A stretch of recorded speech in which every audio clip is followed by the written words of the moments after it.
mais su Bassirou naree jël Sénégal ma xaru. ah bon. réew maa ngi jooy nee na Macky lu mu nar a bàyyi moo leen metti. li yóbbu Sonko dafay bàyyi Bassirou Diomaye.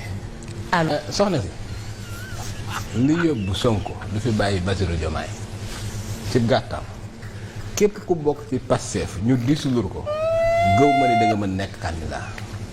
Gaynde Macky ngi jooy Bakoo ngi jooy réew maa ngi jooy. léeg-léeg aussi gars yi bu ñuy wax dañuy wax leen arrangé rek. maintenant pour le chômage Diomaye Faye pour man du tànnu dara. ah bon. non du tànnu dara Ousmane Sonko mii nga génne image bi xam na ne Diomaye nekkul candidat ndax mënul nekk candidat nekk en prison lañ koy toppee la ñuy toppee Diomaye Faye. réew maa ngi nii.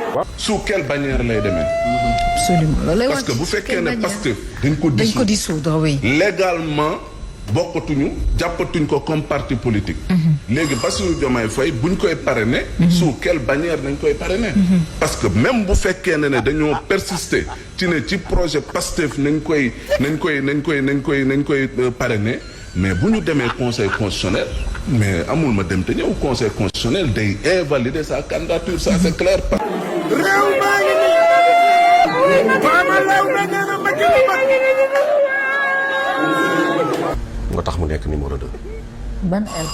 li muy réclamé wu. lan lay réclamer. salafiste. parce que Diomaye n'est pas un salafiste. te loolu xam nga ko défendre. non défendre ma ko. Fama Law bee ngi jooy. Fama Law bee ngi jooy.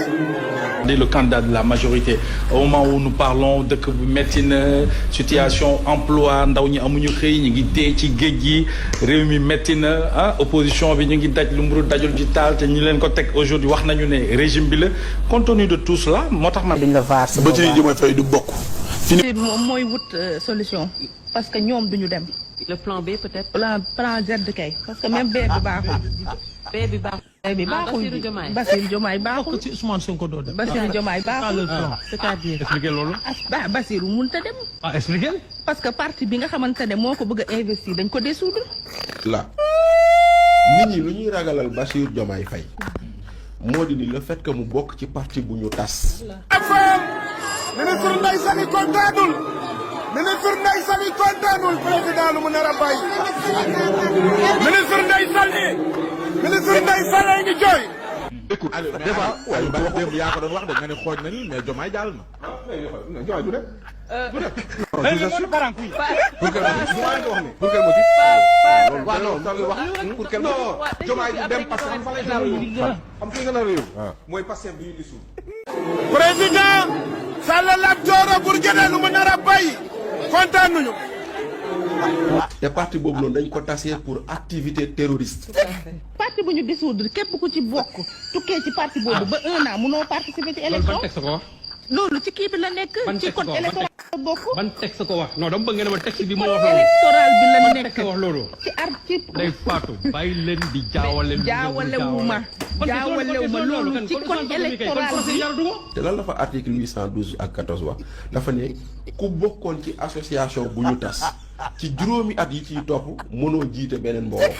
tox yi duñ bokk. déet sëñ bi foo teg loolu. da ngaa yëg luñ yëg. borom baatin laa di. Abdou ndax da nga bëgg a gis ma xaraw xam nga yàlla bëgg ko te man nit ku baax laa xam naa ni xaru baaxu mais su Bassirou naree jël Sénégal ma xaru. ah bon. maa ngi koy wax sénégalais yëpp ndax xam naa ne nag sénégalais yi bëgguñu ma dee. réew maa ngi jooy ba xoo di ko wane. kontaan nañu xale yu góor ñaa ngi jooy. Macky ñu mu nar a bàyyi. Macky ñu mu war a bàyyi ak réew mi. Macky ñu mu nar a bàyyi ak réew mi réew maa ngi jooy. ba koo koy wane lay fan rek. tey gars yi kontaan nañu. Macky gore. Macky yaa ko gore. Sénégal dañoo am benn fulla ak fayda ba nga xam ne. kenn mënu leen a nax.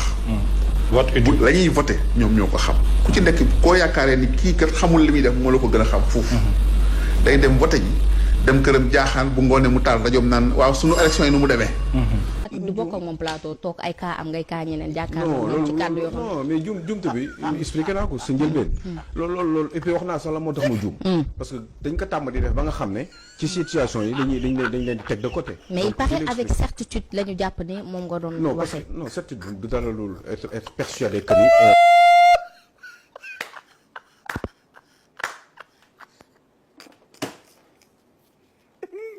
Viewers, apologize. I'm continue. Sénégal Info TV, la Chine de tous les Africains, abonnez-vous.